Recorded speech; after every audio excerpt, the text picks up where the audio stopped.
We're the most powerful country in the world, and we are getting more and more powerful because I'm a big military person. As an example, if Hillary had won, our military would be decimated. Our energy would be much more expensive. That's what Putin doesn't like about me. And that's why I say, why would he want me? He would like Hillary, where she wants to have windmills. Okay? He would much rather have that because energy prices will go up, and Russia, as you know, relies very much on energy. So there are many things that I do that are the exact opposite of what he would want. So when I keep hearing about that he would have rather had Trump, I think probably not. President Trump with an interview with Pat Robertson, the 700 Club on CBN, talking about Vladimir Putin. Obviously, this falls after this investigation has heated up. Donald Trump Jr.'s meetings. He tweeted about all of that this morning. My son Donald did a good job last night. He was open, transparent, and innocent. This is the greatest witch hunt in the political history. Sad. Remember, when you hear the word sources say from the fake media, oftentimes those sources are made up and do not exist. Why aren't the same standards placed on the Democrats? Look what Hillary Clinton may have gotten away with.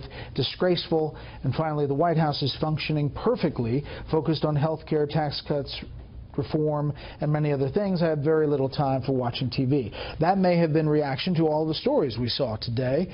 Politico, White House is helpless. Aides feel helpless in this scandal exploding. New York Times, rancor at the White House as Russia story refuses to let the page turn.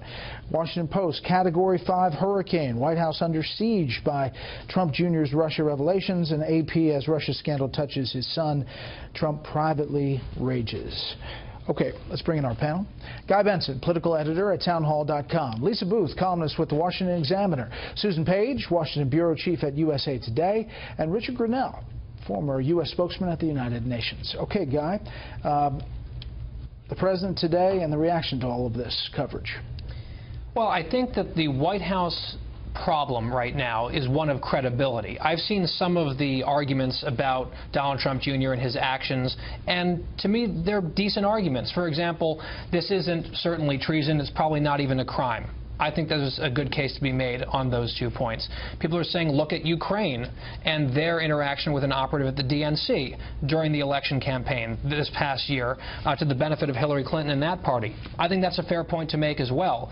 The problem is you had this blanket assertion from the president, the vice president, all the way down that there was no collusion, there were no meetings with Russians, this is all a fairy tale, and then slowly but surely the thread gets pulled and there are retractions and backpedaling and revisions of the public record, a big one being this whole Donald Trump Jr. situation, because he very explicitly said, I never met with a Russian national in an arranged meeting.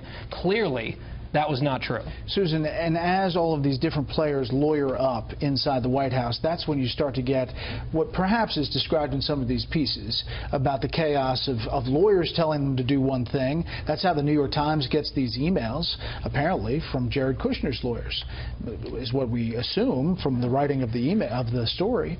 Your thoughts on the description of the chaos? Well, we certainly have competing power centers here that are using leaks against one another. And it is hard to avoid the impression that this is a chaotic situation and one that has overwhelmed everything else.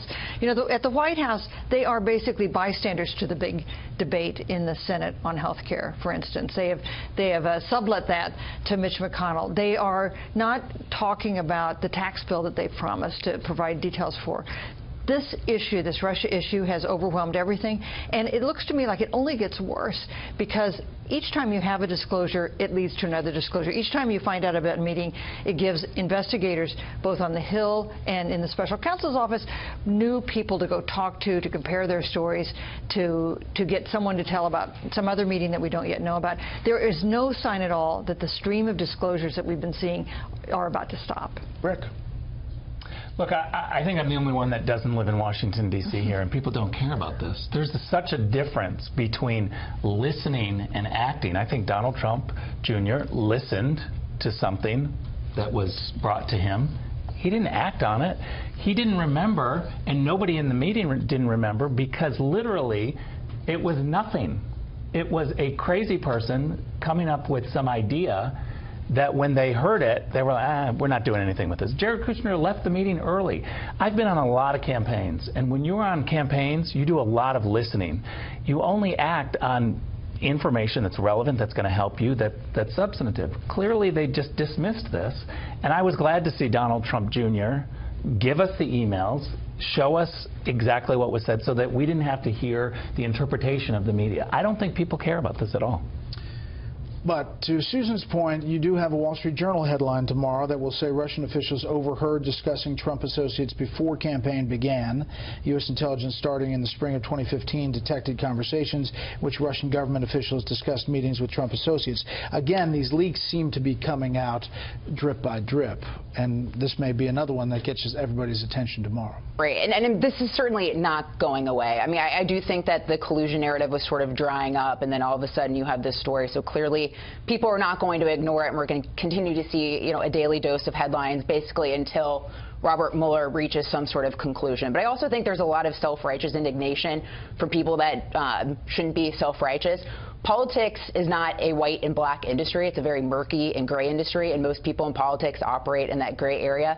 And particularly listening to people like Robbie Mook, when, as Guy mentioned, you do have this story about the Ukrainian government trying to work with Team Hillary Clinton to undermine the Trump administration and hurt them. There was a pro-Hillary Clinton, yes, there was a Hillary Clinton donor behind the dossier that surfaced. This is also a woman who set up her own private server and deleted tens of thousands of emails with the intent of running for president of the United States. You also look at the Obama administration, who used the IRS to target conservatives and was potentially using government resources to keep tabs on the Trump team. And then you also look at the New York Times, whose executive editor said that he would be willing to break the law to release the Trump tax return. So I think there's a lot of gray area here.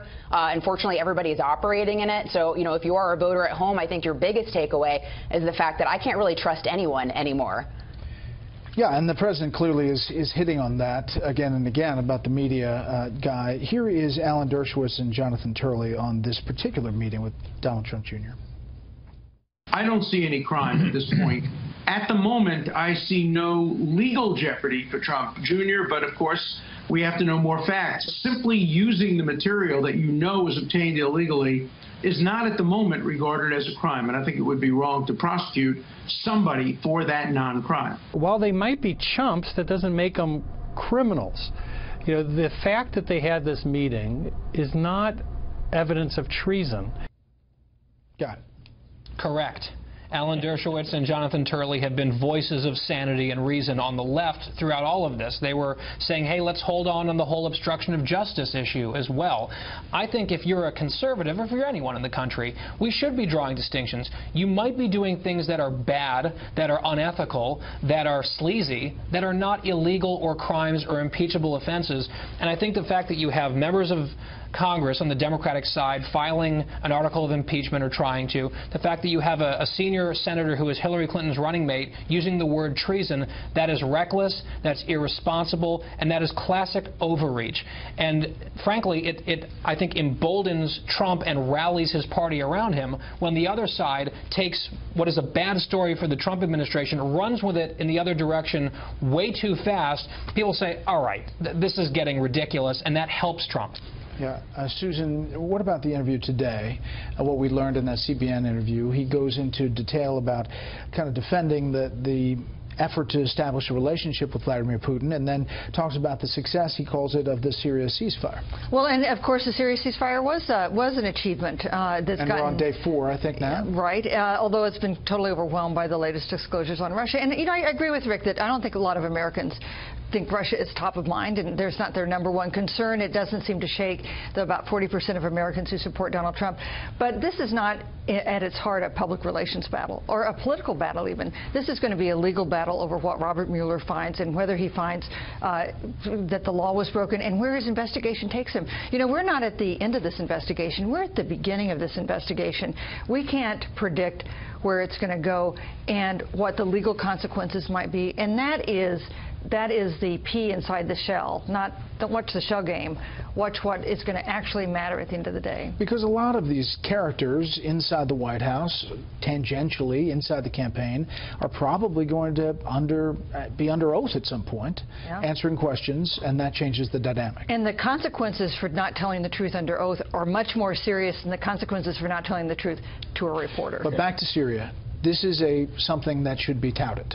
Absolutely, and I don't buy that reporters, they're too busy to, focusing on this Donald Trump Jr. stuff.